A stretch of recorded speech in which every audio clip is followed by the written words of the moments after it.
Nitpick. So, an entire Mario game inside another Mario game. In a completely unforeseen decision, Nintendo finally decided to give Wii U players a reason to pay $60 for a port. This was a trend I was hoping would continue, but apparently it's just for special occasions?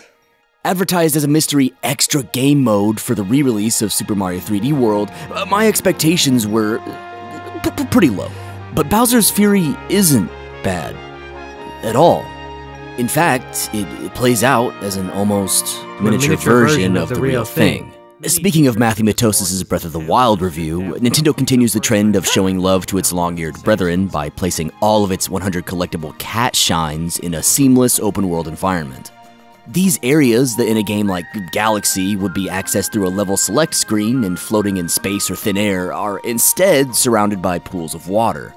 This lack of death pits or fall damage make Fury function essentially as an open-world Mario title on easy mode. This is reinforced by baby Bowser's inclusion into this adventure. Bound and determined to save his father, BB reveals secrets and easily dispatches baddies. He can be controlled by a second player like Tails, or toned down in the menu, which may be the closest a 3D Mario game ever comes to an actual difficulty slider. Infected by the...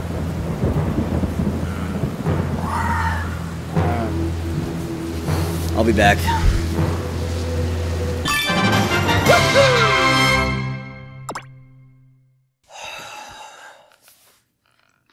Anyways. Infected by the black sludge from Paper Mario Color Splash, yet again, Bowser wreaks havoc once every 6 minutes. Collecting a cat shine shoos him away, but while he's active, Mario has to dodge fire blasts and space pillars in addition to whatever other platforming was taking place. An on-screen timer exists in the form of Bowser's shell slowly rising from the consuming poison, which is a particularly clever touch. The attacking phase and how it alters the world is an interesting concept, even if it feels underutilized, with King Koopa serving primarily as an annoyance or random block breaker. Yeah, Bowser's Fury is pretty cool, but in the end, it's just another stereotypical 3D Mario platform. Kaiju battles. Excuse me? Gathering enough shines unlocks these giant cat bell power-ups, which rest in various overworld locations. In an unprecedented move, Mario turns Super Saiyan, grows to the turtle's size, and briefly does battle in the very world he's explored. These fights are never overly difficult, but the creativity and scale on display is something to behold.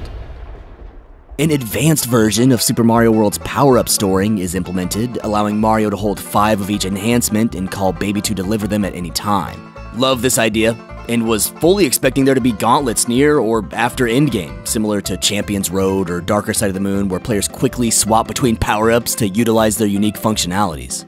Nope. Nothing even similar to this.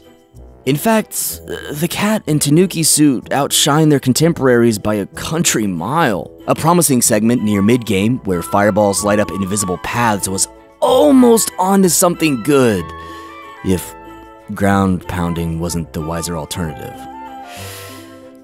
There's no better example of how overutilized these two are than this exhilarating timed challenge, which players can either actually do or, well, I think this speaks for itself.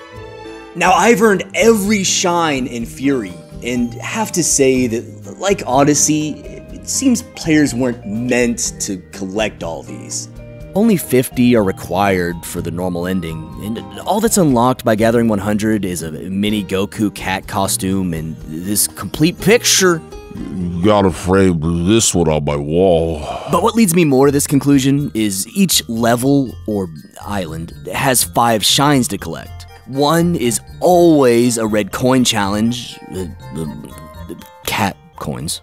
Of course, my mistake. Another is finding evil blocks for Bowser to destroy. He can't be summoned, so once found, Mario will either have to wait for a respawn or conquer other nearby objectives to buy the time. This isn't an issue when not going for 100% completion, but once you realize every island has these, So you'd think the other 3 shines of each area would be wholly unique to themselves.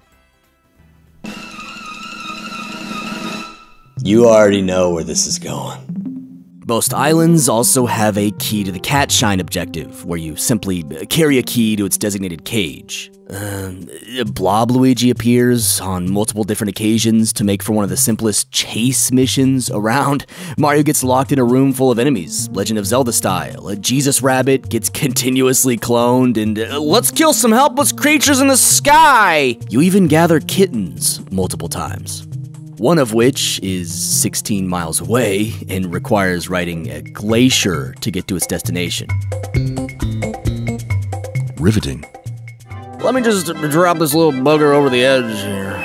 Bye-bye. All this adds up to Fury being chock full of repetition. Not unlike the release that came right before it, Mario Odyssey, where players gathered flower seeds, stacked Goombas, bought moons, and tried on costumes, along with entire challenge rooms being recycled.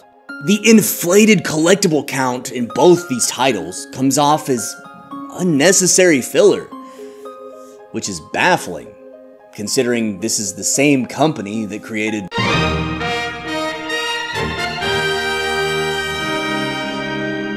that. Galaxy continuously rewarded a player's willingness to engage in its gameplay by providing unique ideas right up until that last star. How do we go from Gusty Garden Galaxy to Goomba stacking, trying on costumes, and destroying Fury blocks? Now, I'm not a complete fool. Only a little bit. Like so many others, I'm under the assumption that Nintendo's simply using Fury to test interesting concepts for future titles. And if they stay on this creative path, we may have something truly special on our hands.